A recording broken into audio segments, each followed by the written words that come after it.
మిత్రులందరికీ నమస్కారం. పులి కన్ను వైడ్ ఐ ఛానల్లోకి మీ అందరికీ స్వాగతం, పునః స్వాగతం. పుస్తక పరిచయాలు ఈ శీర్షికన నా మిత్రులందరికీ చాలా విలువైన పుస్తకాలని పరిచయం చేస్తూ వస్తున్నాను.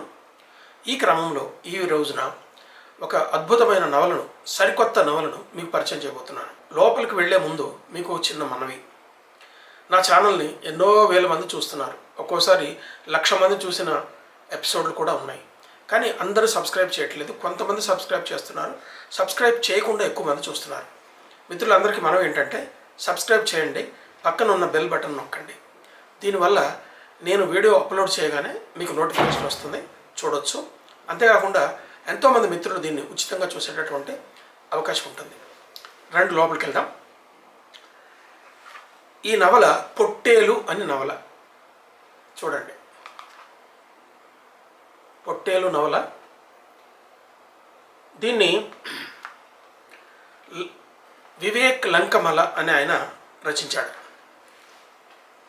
ఈ నవలకి కొన్ని ప్రత్యేకతలు ఉన్నాయి. ఈ వివేక్ లంకమల నాకు క్లోజ్గా పరిచయమైనటువంటి మిత్రుడు కాదు. అక్కడక్కడ కొన్ని కొత్త పుస్తకాల్లో అతని పేరు చూశాను. ఈ పుస్తకం కనపడగానే వెంటనే కొని తీసుకొచ్చాను. వివేక్ లంకమల ఈయన సాహిత్యం బ్యాక్గ్రౌండ్ నుంచి వచ్చినవాడు కాదు. విశ్వవిద్యాలయాల్లో తెలుగు శాఖల్లో చదువుకొని సాహిత్యంతో ఆ నేపథ్యంతో వచ్చిన వ్యక్తి కాడు. ఈయన ఒక సాఫ్ట్వేర్ ఇంజనీర్. ఇటీవలి కాలంలో సాఫ్ట్వేర్ ఇంజనీర్లలో యువతరం అమ్మాయిలు అబ్బాయిలు కూడా మంచి మంచి కథలు రాస్తున్నారు. అక్కడ కవితలు రాసిన వాళ్ళు ఉన్నారు, కానీ కథలు ఎక్కువ మంది రాస్తున్నారు. నవలలు కూడా 1-2 వచ్చినాయి. నవలలు రాసిన ఈ సాఫ్ట్వేర్ ఇంజనీర్లు కొంతమంది ఉన్నారు. అయితే వేరు రంగాల్లో ఉన్నటువంటి వాళ్ళు సాహిత్య రంగంలోకి వచ్చి నవలలు, కథలు, అట్లాగే సైన్స్ ఫిక్షన్ రాసినటువంటి వాళ్ళు చాలా కాలం నుంచి వస్తున్నారు మనకి. ఈ క్రమంలోనే మనకు వివేక్ లంకమల్ల మనకు కనిపిస్తున్నాడు. ఇటీవల లంకమల్ల దారుల్లో అని ఈయన ఇంకొక పుస్తకం కూడా చూశాను, అది ట్రావెల్ యాగది. అయితే ఈ నవలను గురించి చాలా విశేషాలు చెప్పుకోవాలి. ఈ నవల పేరు పొట్టేలు. పొట్టేలు ఎందుకు పెట్టారో నాకు అర్థం కాలేదు మొదట్లో. అందులో ఈ నవల కథలో ఒక పొట్టేలుకి ప్రముఖమైనటువంటి పాత్ర ఉంది. నవల అంతా చదివిన తర్వాత ఈ పేరు దీనికి పెట్టడం చాలా సబబు అని నాకు అనిపించింది. చాలా ఉచితంగా పెట్టాడని నాకు అనిపించింది. ఈ నవల రచయిత కడప జిల్లాకు చెందినటువంటి వాడు. ఇది ఆయనకు లాభించింది. కడప జిల్లా మాండలికంలో సజీవమైన భాషని దీనికి వాడాడు. ఇందులో కథను పూర్తిగా చెప్పకూడదు, పూర్తిగా చెబితే పుస్తకం చదవరు కదా. ఇతివృత్తం సూక్ష్మంగా చెప్తాను. ఈ ఇతివృత్తం కూడా కొత్తది కాదు, కానీ ఇందులో ఒక కొత్త ధనం ఉంది, కొత్త ధనం ఉంది. ఇతివృత్తము అబ్బాయిలు అమ్మాయిలు అమెరికాలో ఉండటం, ఇక్కడ తల్లిదండ్రులు ఒంటరిగా ఉండటం, ఎవరు చూడలేని పరిస్థితిలో ధీరంగా గడపడం. ఈ వస్తువు చాలా కథల్లోనూ నవలల్లోనూ అట్లాగే సినిమాల్లో కూడా వచ్చింది. కానీ ఇందులో ఇంకొక ప్రత్యేకత ఉన్నది. అబ్బాయి అమెరికాలో ఉన్నాడు, తల్లి ఒకతే ఇంటి దగ్గర ఉన్నది. కొడుకు కోసం, కోడల కోసం, మనవరాళ్ళ కోసం ఈమె తప్పిస్తూ ఉంటుంది. ఆయన రావడానికి కుదరదు, ఎప్పుడో వస్తాడు. ఈ నేపథ్యం అంతకుముందు జరిగిందైనా ఇక్కడ కొత్తది ఏంటంటే ఈ అబ్బాయి నేపథ్యం గ్రామీణ నేపథ్యం, దిగువ తరగతి కుటుంబం, ఒక అరెకరం నేల వ్యవసాయం చేసుకునే కుటుంబం. తండ్రి లేడు, తల్లి ఒక్కతే ఉంటుంది, ఒక చెల్లి ఉంటుంది. చెల్లి పెళ్లి చేసిన కొద్ది రోజులకే ఒక యాక్సిడెంట్లో వాళ్ళు పోతారు. తల్లి ఒకతే ఉంటుంది.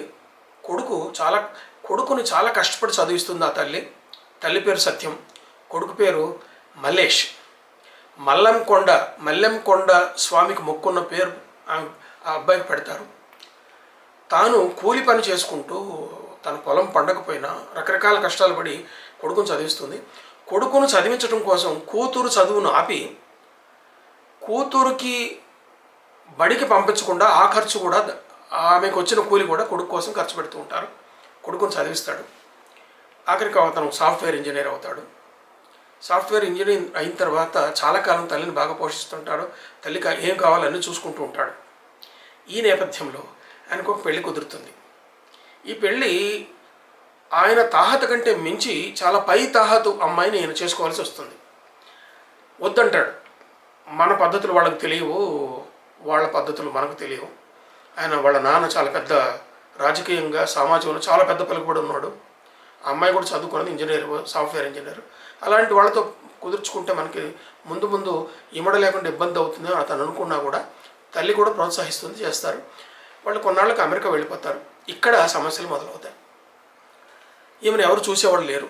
తన ఓపిక ఉన్నంత వరకు చూసుకుంటుంది. ఒక గొర్రెలు ఉంటాయి వాళ్ళకి. ఒక గొర్రె పొట్టేళ్ళు అమ్మటం ఇవన్నీ చేస్తూ ఉంటారు.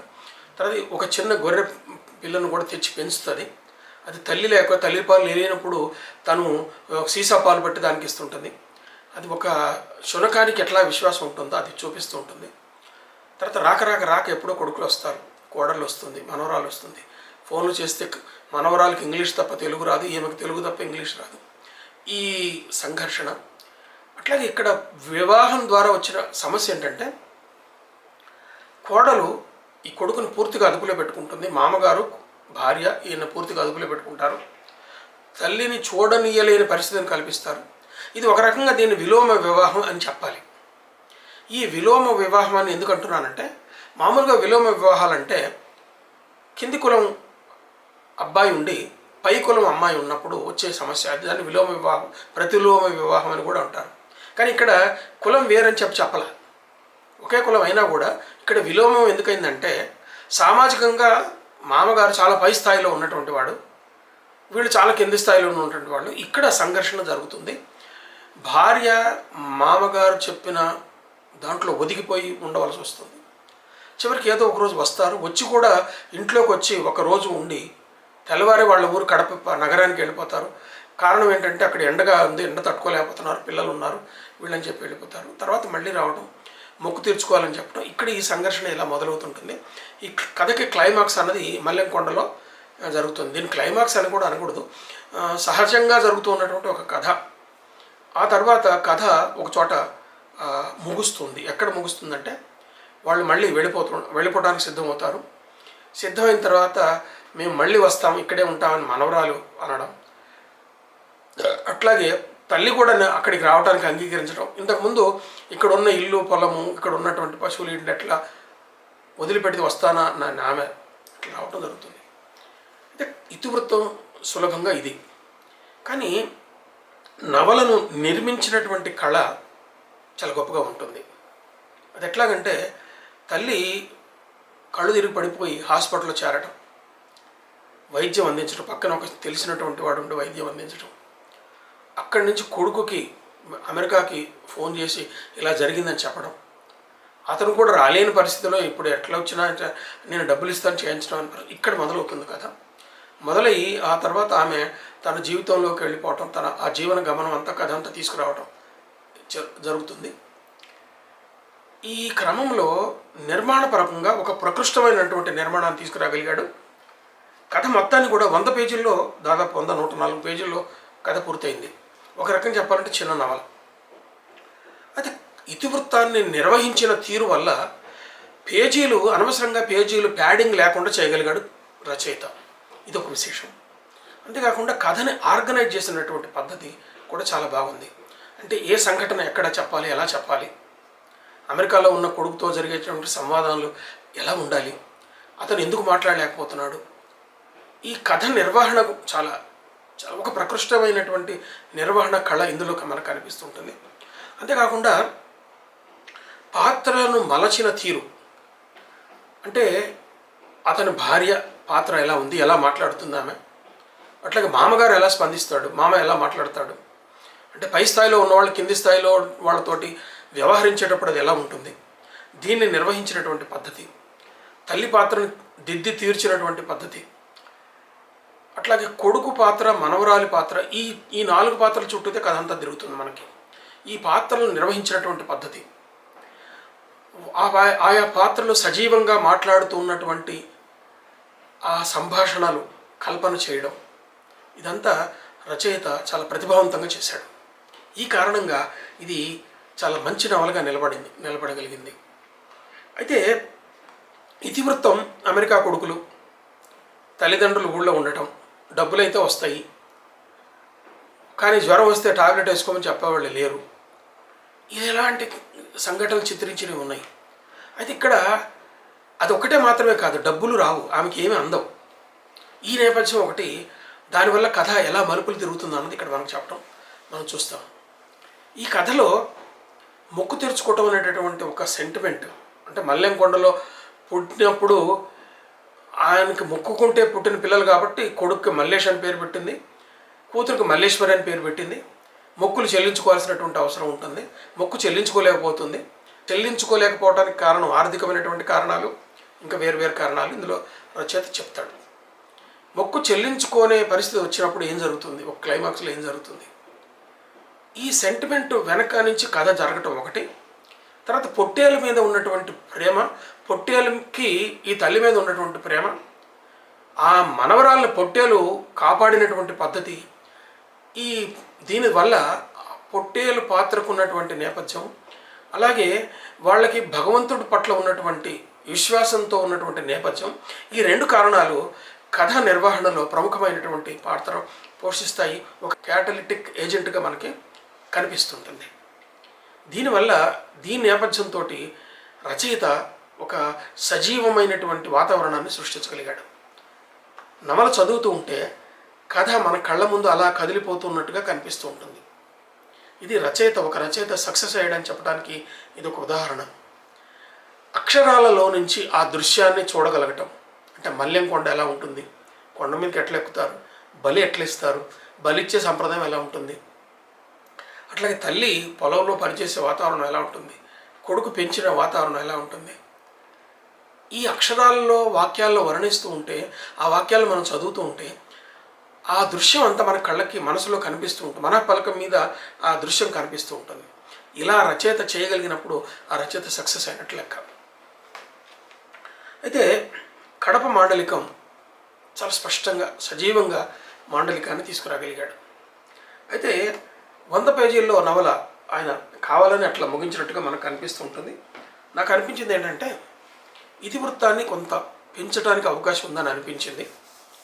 తర్వాత చెల్లెలు పాత్రని చంపకుండా ఉంచి, చెల్లెలు బావ ఉన్నప్పుడు వీళ్ళతోటి కూడా కుటుంబ సంబంధం ఉంటే ఆ కథ ఎలా ఉంటుంది అని నాకు ఒక ఊహ వచ్చింది సాధారణంగా.